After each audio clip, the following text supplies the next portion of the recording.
40 ans lu mu gat am naa ko ñu met li ma 40 ans léegi xam-xam am 40 ans yi jiitu déggunu kenn ku woote lu toll nii amut te lii ñu jàng mu alxuraanu karim moo doon bëgg bu Xaadimu Rasuul lu waay mën a wax sëñ Tuba alxuraan la bëgg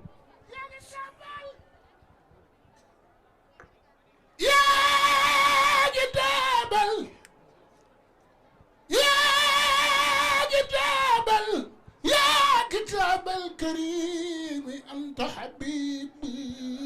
wa khalili wa qabla kunta tabibi yaa kitaabal karim googu sëñ Cheikh sëñ Touba bi mu ñëwee Njaare 1912 am 13 mois résidence surveillée génnee fa ñu andi ko Boqaatul Mubaaraka 1913 sa sëriñ ba Xaadimu Rasuul ci la rek daaray kaamil moom sëñ Touba ne jomb naa fanaan ci biir kër gi alxuraan fanaan ci biti wutal ko ab lal moom sëñ Touba ne jomb naa tëdd ci lal alxuraan ne ci suuf Cheikhul Khadim mës ta tëdd ci lal wutal ko ab lal ak mbajji leen ak yaari parfum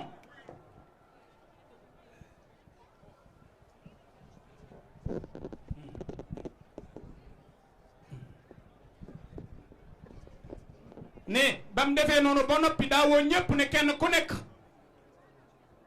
kaay toogal ma ci lal bi ku wax rek mu laal ka ne ah man da ñemewuma ko ne ba mu waxee moom Cheikh Rafal Babil Mouridine daa ñëw ba tëdd ba xalangu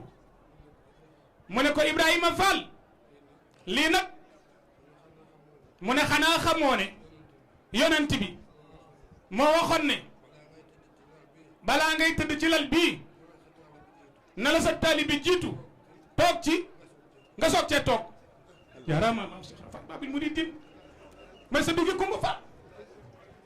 moo na boole faraxa da ñan njeen góor dëgg bàyyi la la faal ara da nga Cheikh Rafal kee de la maa dim fa nana ndaa jege kana nan tan maa dim fa nana ndaa jege kana nan tan loolu moom la nu jiital te alxuraan nag sa sëriñ ba Cheikh Ismaïla Diouf Nurullah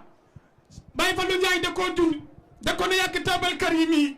anta habibi wa khalili wa qabla kunta tabibi kitaabun bihi narju min allahi rahmatan wa nanju bihi dunya wa ukhra min alkarbi kitabun karimun min karimin mukarrimin kufitu bil ata wa sanba wa sirka kitabuka dini wa waqili wa munisi haral adi wa nafsi bihi sakka alquran moo ne tas Sëñ Tuba ne ko aj na la ca kaw dootoo daanu ku bëgg nga daanu yaay daanu